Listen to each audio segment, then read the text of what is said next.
And good morning mga boss. Ngayong araw, pang 6 days na natin. Hindi tayo nakatuloy kahapon kasi nga umuulan. Hindi ko alam kung kailan yung susunod na magiging lakad niya namin. Dapat kasama ko sila Tito Jimmy, sila Ninong Reggie, sila Patrick. May pupuntahan sana kami. Kaya lang maghapon yung ulan kahapon kaya hindi na kami natuloy. Ngayon nagkita ulit kami kahapon. Set na lang daw namin sa ibang araw. Tingnan natin kung kailan kami matutuloy. Ayan, papasok na muna tayo. Ayan mga boss, nandito na tayo. Ayan, umulan din dito. Kawawa yung plywood natin. Hindi pa kasi nalalagay yung bubong natin. Ang buti hindi, wala namang tumagos na tubig dito lang sa mga dugtungan. For sure tatagos yan. May sapin naman pala ng nilagyan ng sapin na lona para kahit paano hindi siya totally basa. Kaya na muna tayo para makapagsimula na.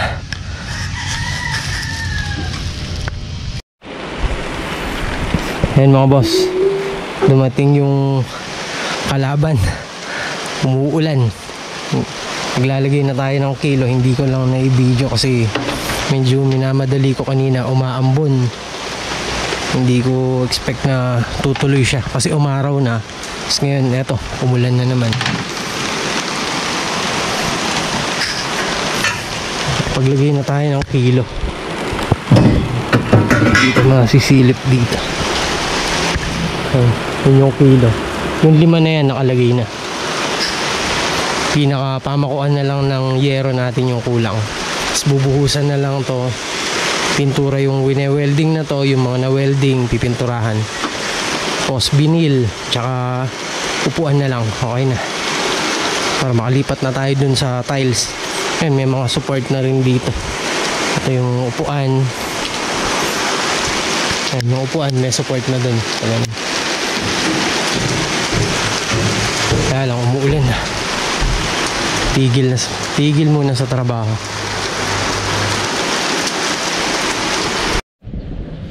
Ayan mga boss, medyo gumaganda-ganda na yung panahon. Tumigil na yung ulan.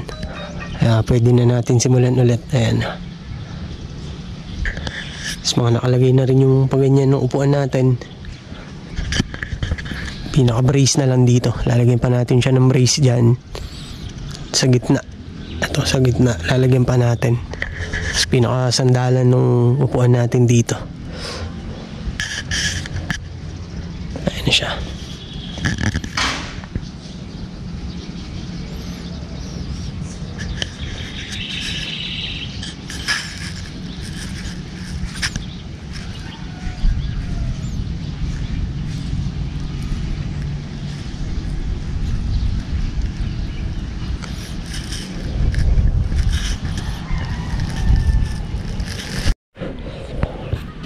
Ayan mga boss, bali nakalagay na yung mga natin, pinakapamakuan ng yero.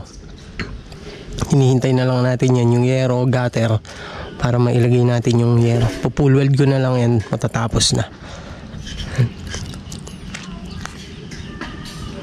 Ayan, basta lahat yan, pull weld na lang yung kulang.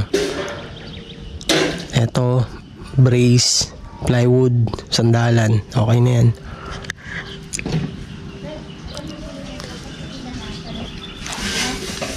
Full weld ko muna. Nakakasingit-singit. Medyo umaraw na ng konti. Kanina umaambon-ambon na naman. Tapos tumigil and umaaraw. Kaya kahit paano nakapagtrabaho tayo.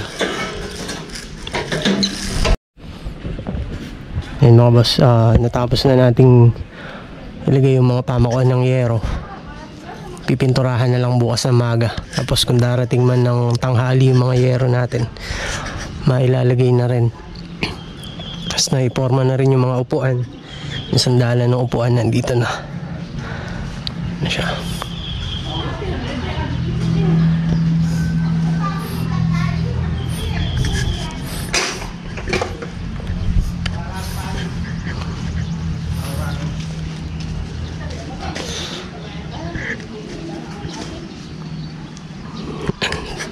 Tapos na siya lahat dito.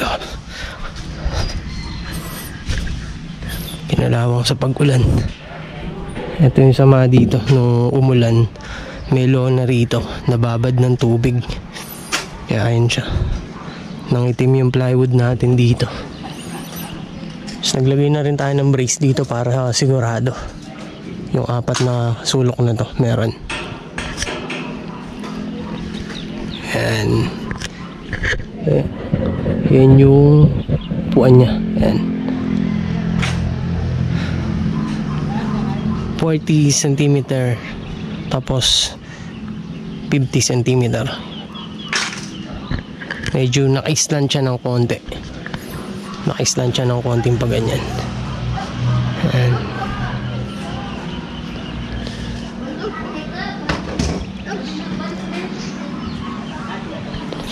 Tapos grills dito. Ayan, maglalagay pa tayo ng grills hanggang doon para kahit may magpuntang bata rito hindi na lang siya galanganin.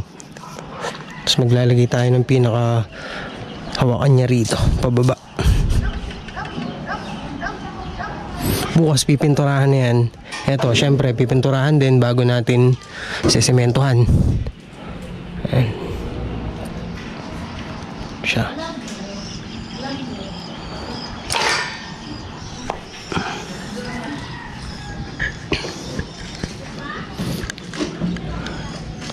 Tapos doon liso na lang din ang ilalagay natin.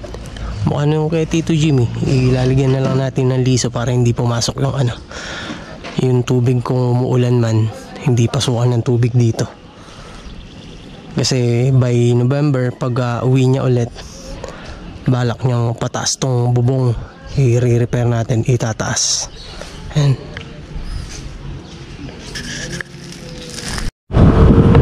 Ayan mga boss, bali pauwi na tayo, malapit na tayo sa bahay. Buti na lang, kaya lang malapit na at yun, umaambon. Ito yung kalaban ng nakasingle na motor. Lalo na maghapon tayo nagwe-welding, hindi tayo pwedeng mabasa.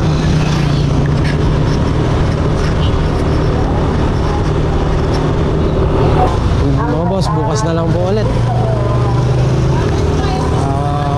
Mapagpatuloy na yung yung upuan na ginagawa natin.